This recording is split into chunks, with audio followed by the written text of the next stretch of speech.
Bagaimana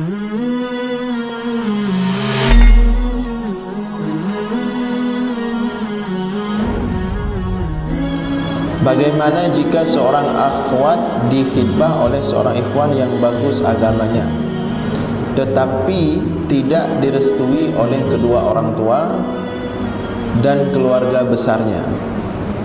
Berarti ini keluarga ikhwannya, akhwatnya apa ikhwannya? Akhwatnya Oh iya, apa yang harus ia lakukan? Rasulullah bersabda, "Idza ja'akum man tardawna dinahu fazawwiju, in lam taf'alu takun fitnatun wa fasadun ariq."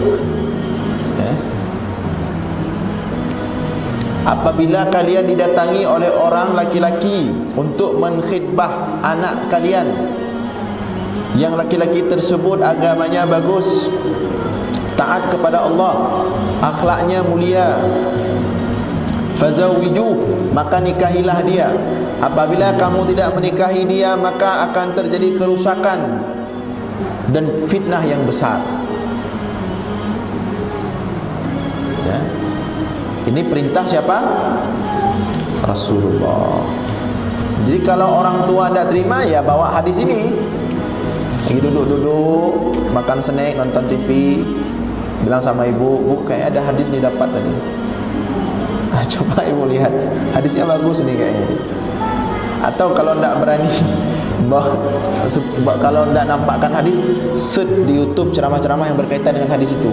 Oh, misalnya pas Ustaz bersama, oh pas kali ini. Potong videonya yang bagus, khusus masalah hadis itu.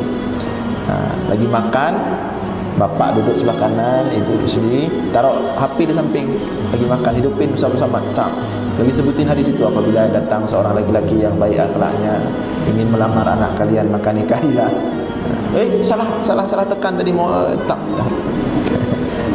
Ya. Jadi sampaikan baik-baik. Ya. Karena kata Rasul, kata Imam Hasan Al-Basri, ya, kata Imam Hasan Al-Basri, kalau yang melamar anakmu itu orang yang ngerti agama, paham agama, akhlaknya bagus, kalau dia mencintai anakmu, maka dia akan memperlakukannya dengan baik. Kalaupun dia tidak mencintainya, maka dia pun akan tetap menjaga kewajibannya. Tapi kalau orang tidak ngerti agama, dilihat ada yang kurang beres, maka mulailah nampak akhlak yang tidak baik. Karena menikah ini jangan dibayangkan enak-enak semua. Memang enak sekali nikah ini, betul-betul enak lah, namanya enak, banyak enaknya. Tapi banyak juga cobaannya. Jadi tidak enak semua. Ada yang nanti menjadi cobaan. Nanti akan ada kadang-kadang kondisi, misalnya rasa bosan, rasa, apalagi misalnya kalau kebetulan ada ada kondisi setelah menikah, kok begini. Itu ada kejadian, ternyata kok dia begini, ternyata kok begitu. Dari luar nampak indah, ternyata ketika kita cek tidak pas, baik laki-laki maupun perempuan. Kita dari luar, luar biasa, ternyata make upnya yang mahal, makanya membuat dia luar biasa. Begitu dia dalamnya hancur-hancuran. Ini bisa saja kejadian,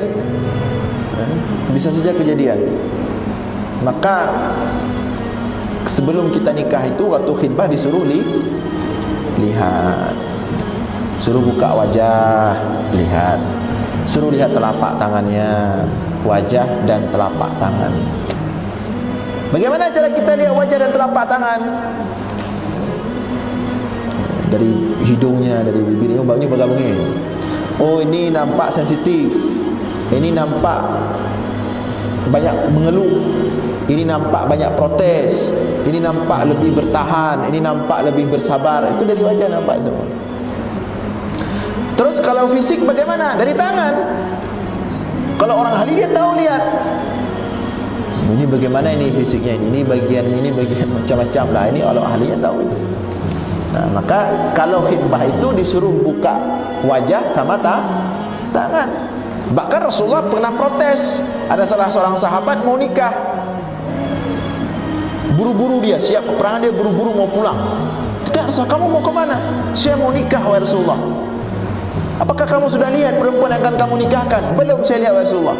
Cuman banyak rekomendasi bagus dia. Kamu lihat dulu, kata Rasulullah. Lihat dulu, lihat wajahnya, lihat telapak tangannya. Ya. Jadi yang perempuan juga nanti hati-hati kalau pakai make up terlalu tebal, enggak nampak aslinya, tertutup. Ya. Karena nanti lekukan mata saja ini bisa menunjukkan sifat seseorang. Nah, lekukan mata ini, bagaimana lekukan matanya ini? Terus ini hidungnya bagaimana ini? Ini apa?